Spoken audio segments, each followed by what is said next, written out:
a great example about buying sexual pleasure, which is basically prostitution. It's considered as a problem. It's regulated, prohibited in many countries, actually, not several, many countries, but not in other countries, or not in certain places, such as, Vegas maybe, or Amsterdam in the Netherlands, those areas. We know that. Vandalism can be a lot of fun for doing vandalism, right? Damaging property, but it costs property owners a lot of money each year. So this speaks to basically, individual perspective of the same quote unquote deviant activity. So in all groups of people, in all society, in all cultures, there are strong social norms and prohibitions, say no to basically certain actions, certain activities, certain leisure activities too. But the same taboos are not really universal. You can almost find certain things, certain things that we consider taboo here in Canada are allowed, are okay, or not illegal at least, in certain situations somewhere in the world. Another important part of taboo and deviance is that what's considered to be taboo really changes over time, even within the same group of people, right? For example, the chapter makes this, case about American, but also I think it speaks to Canada, although I would actually say Canadians are more progressive in terms of example here, body tattoo, right? The chapter make a point that since 1970s especially, the body tattoo has become mainstream part of American fashion.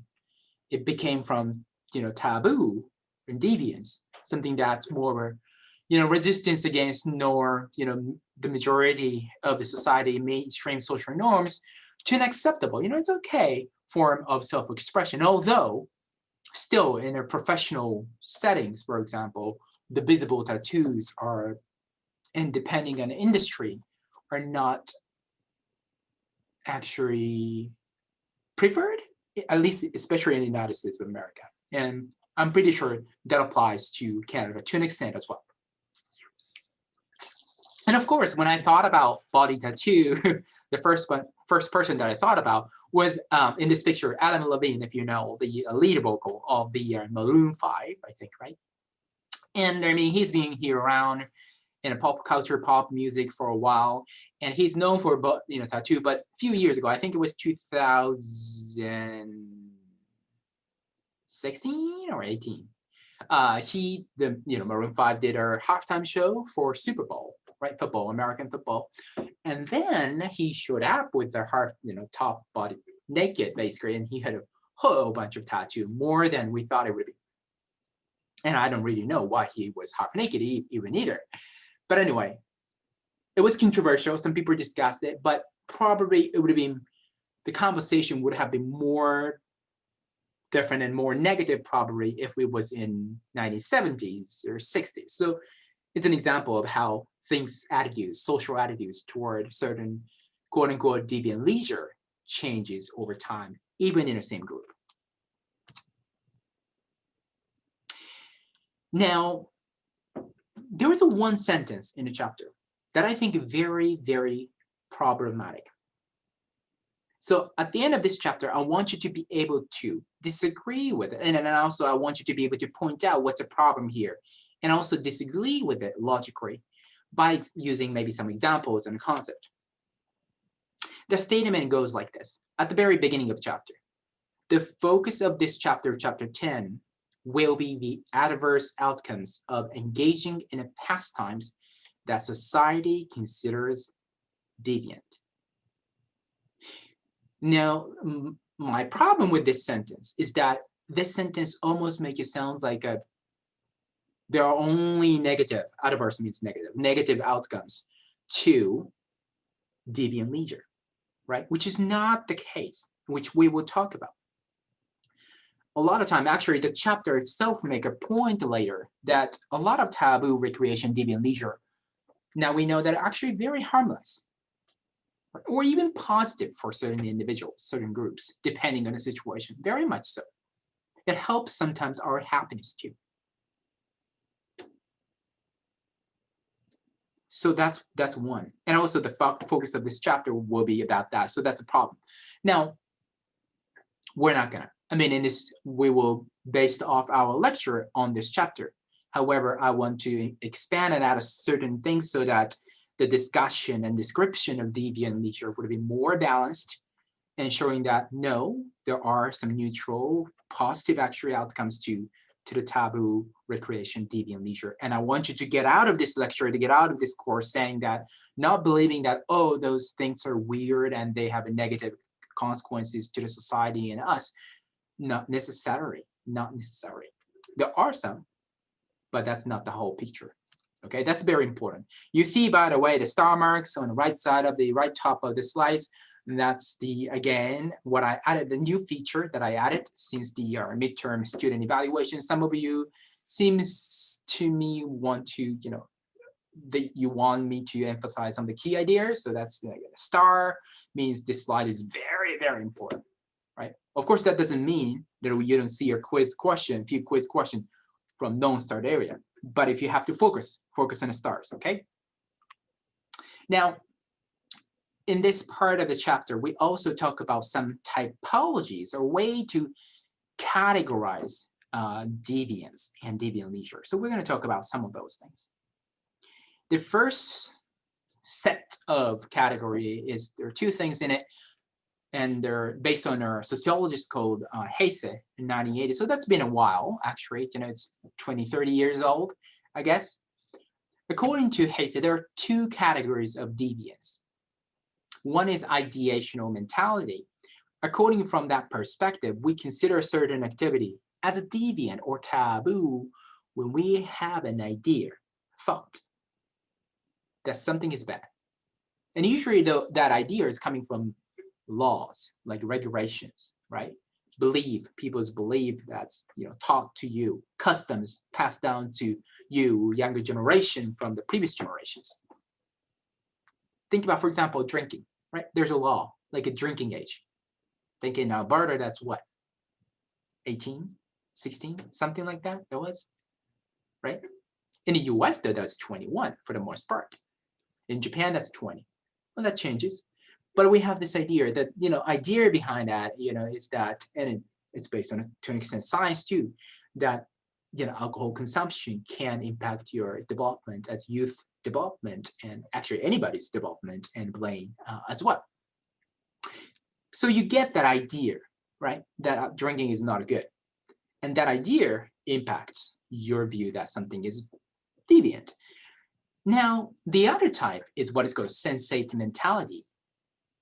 From that perspective, our own senses, our perception, our taste, smell, the feelings tell us through our own experience that something is bad.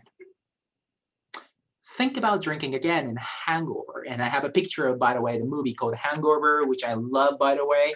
If you haven't watched, it's a funny, really fun movies, actually. And Bradley Cooper is really handsome, so I like to watch that. But the point of this movie is that the group of the same guy, they drink too much before important days usually, and they lose their memories usually, and they wake up with a huge hangover, and they try to trace, the memories, and sometimes they're losing a friend or something, so they have to find a friend. Anyway, it's really fun. But the point here, like example of the hangover, like actual bodily reaction, that you have a headache, nausea, right? You don't feel good and all that. And you swear to yourself that you're not going to do the same thing again. You're not going to drink too much anymore. And then maybe 2 weeks after, you do the same. However, the point here is that your senses, your experiences, your perception, your bodies tell you that something is not really right. Right? So there are two ways, two sources of deviance, where we get this idea that something is deviant or not maybe so good in terms of taboo. Something needs to be controlled and restricted. Another way, very simple way to look at the deviance is a formal versus informal perspective. Formal means that certain behaviors, are violating basically formal cultural norms like laws. you're drinking before the drinking age. So that's breaking the law. So that's, in a way, very formal underage drinking. It's a deviance. Although in certain culture, it's accepted. For example, in Japan, if you go to college, which is 18, a lot of people drink, although the law clearly says that you have to be 20. Informal deviance is a behavior that violates more non-written. Usually the formal is written, right? And there's people who are executing that rule, like police and stuff like that. Informal side is not really written, but many people kind of agree upon in a culture usually as a norm or customs, right? For example, when you go to the nature, do camping, this is agreed upon etiquette manner that you will bring garbage back. Although certain areas, it's actually regulations and laws and stuff like that in some certain protected area. But some people don't, right? When there's just etiquette matters, people forget maybe, and that's more of an informal deviance to an extent. Another type of deviance is what we call in our field playful deviance. So something is more of entertainment. The deviant behavior is entertaining and fun in a way. So the behavior itself here is, I would say, inappropriate, or at least it's departure from norm. Definitely, we don't do that typically. Yet when it's done in a certain setting, and that's the key, certain setting, as in certain time, certain place, certain occasion, it's very playful. It's entertaining for yourself and others maybe. A great example here is what event called the Mardi Gras. In most famous one is, I think, in our New Orleans in Louisiana, US. If you've ever been, I love that city actually. It's a unique culture, French influence and all that. So the architecture, if you go to that New Orleans downtown area called French Quarter, the architecture is very non-North American, colorful buildings, and their second story has a little balcony where people hang out. There's some restaurants and galleries and all that kind of stuff. It's really nice. They're known for drinking, a lot of deviant taboo recreation in there. Now, in this a week or so, I think I want to say March typically, and this Mardi Gras event, it's the event that's originally had a Christian religious meaning behind it. But contemporary part of it is more about drinking, getting loose, having fun on the street and all. People wear different, vivid colors, and those masks that covers eye, what I'm talking about, like a masquerade thingy. And people wear wigs sometimes, especially female, but also males too. And people wear beads necklace. And one of the interesting custom is that in this Mardi Gras time, and you're walking on the street, and people from the second story of the building, balcony, or somewhere, they throw a bead at you, and it's like, typically it's really annoying, right? But if you get hit, the custom here is to flush, as in you show your naked body, right? Especially, upper body, male or female. Now that nudity can be actually prohibited, regulated in a typical, especially in a big city like that, right? It's inappropriate, definitely deviant. However, it's accepted in that certain situation, certain setting, time and space, especially that downtown area during this festival. And it's playful. People seems to enjoy that. So if you're ever in that New Orleans in that time, just know that's happening sometimes. And the last category here we're talking about is what is called pro-leisure. It's the pastimes of typically people with the lower socioeconomic status. Okay, that's where the word is coming from. And the chapter make a point that this perspective is actually, the idea is sometimes very elitist and problematic, because basically people from upper class, pointing to the, leisure practices of among people with lower socioeconomic status, saying that that's different. That's their, quote unquote, their thing, right? One of the example here is the roller derby, which I will turn to now. Because although the notion of pro leisure is problematic because of elitist assumption perspective here, but this roller derby is a great, very, very important example when it comes to how norms can change around deviance, and something that was deviant is no longer deviant today, or maybe deviant in a little different way. For example, roller derby today, most of it is female only, or at least what's very popular is female only. And probably many of you don't know what roller derby is. So let me quickly explain that. It's a really fun activity, actually. Okay, there's a track, right? There's a track. And the point is, each team has, I think, it was 5 or 6 players. And so there's like 10 or so people on the track at the same time.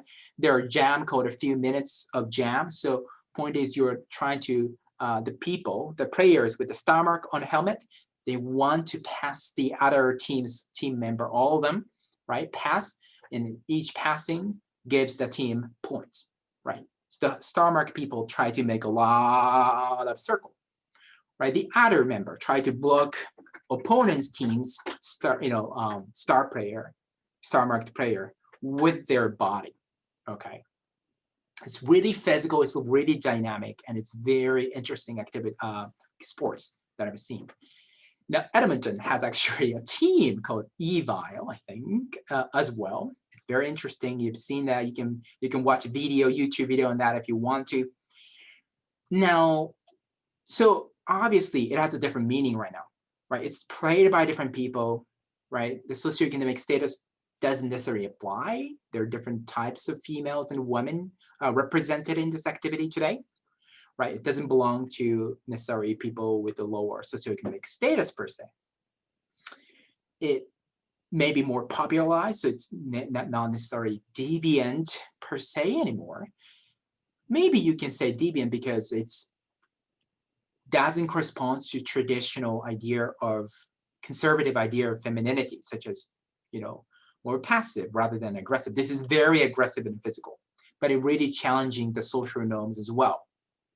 In a way too.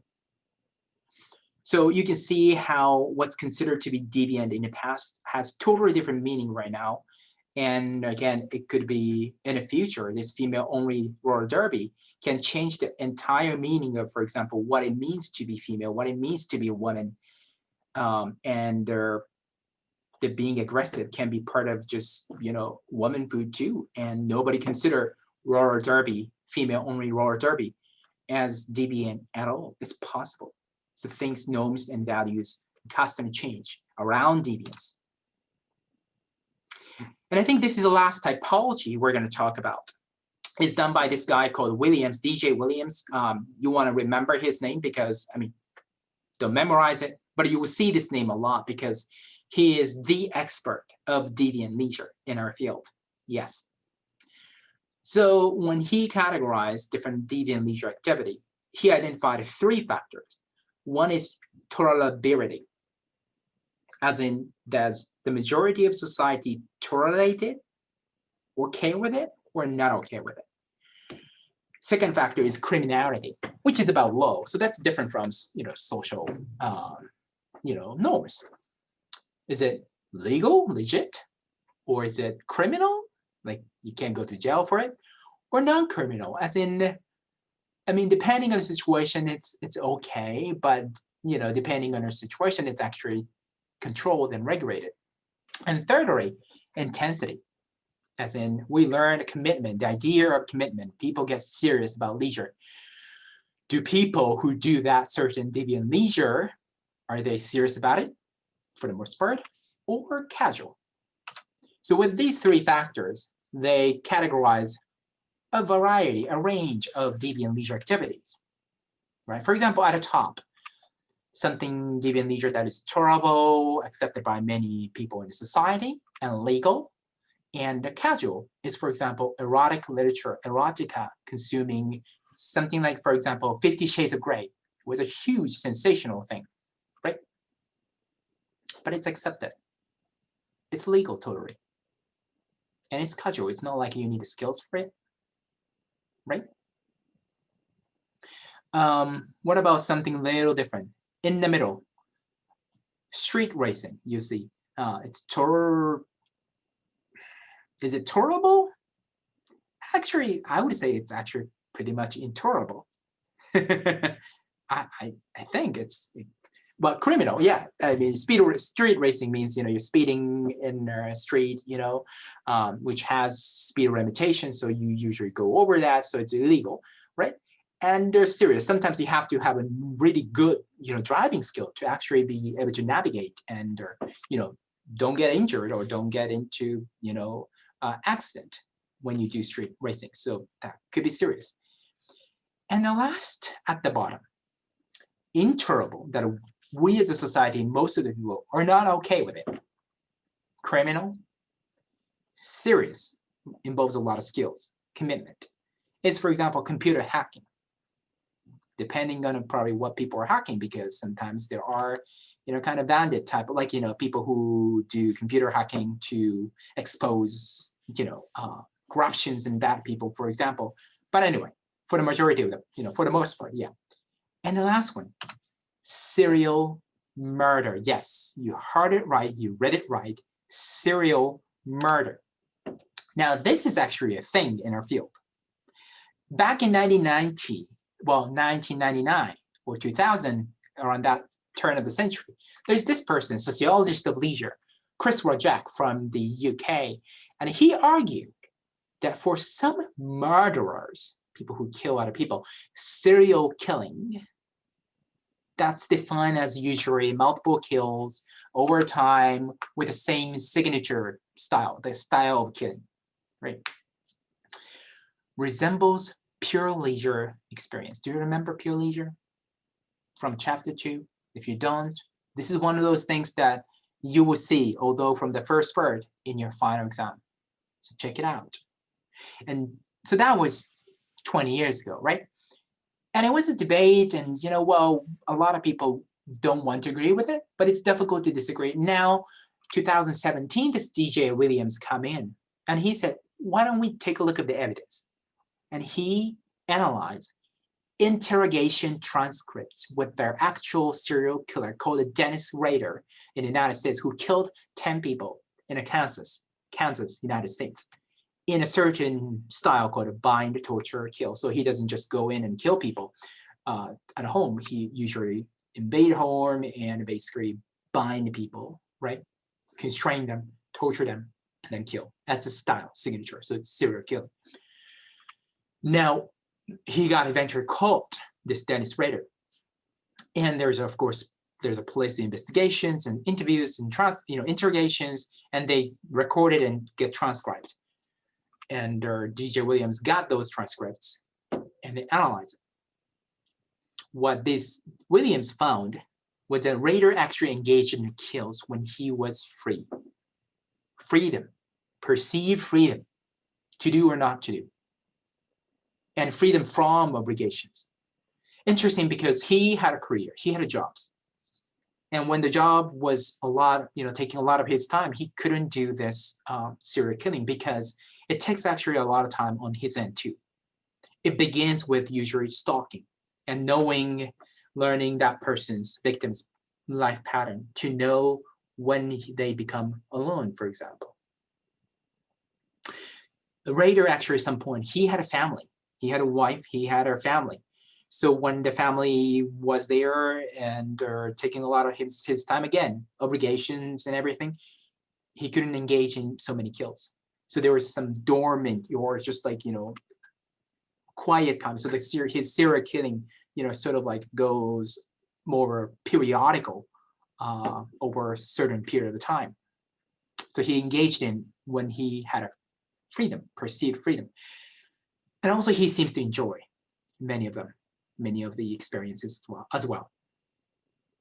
So that's pure leisure, right? And if you're not sure about pure leisure, you want to go back to what that meant in chapter 2. And another thing that DJ Williams found was that actually this Rader, serial killer, he also seems to experience a lot of flow experience. And if you remember what flow is, one of the key conditions of flow was the matching between high challenge and high skill level, There are challenges in both. And for example, DJ Williams identified that sometimes that person, the victim, the raider game went into their place, their house, and he realized that, Dennis realized that actually there was another person accidentally. So he would have to sort of like control two people by himself, which is a lot of challenge. But he had certain skills to do it too. When he did that, his accounts of that experience seems to be like flow, optimal experience. Now that really, so basically DJ Williams' evidence supported Chris Wojcik's argument, right? And now this leads to this big question in our field. And I want you to engage with this too. The chapter asks, so is leisure only leisure when it's healthy, moral, productive, helping society and all, and legal? Or is leisure more honest personal expression that should be free of society norms? Even though sometimes on an extreme case, right? That means free of this killing urge for leisure. So there's no right or wrong answer again, and I want you to choose a side. And again, serial killing was the extreme example, okay? And choose a side and justify your position with the reference to any topics, that concepts and their philosophies and historical times and studies that we talked about so far across any chapters. What do you think about that? Which way do you agree with?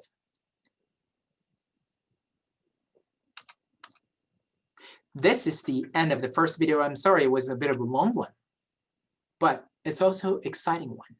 It's serial killing leisure, and not just leisure, the best, arguably the best kind of leisure, like a pure leisure, right? And I'm looking forward to hearing your ideas and position regarding this debate. Okay, I will see you in the next video.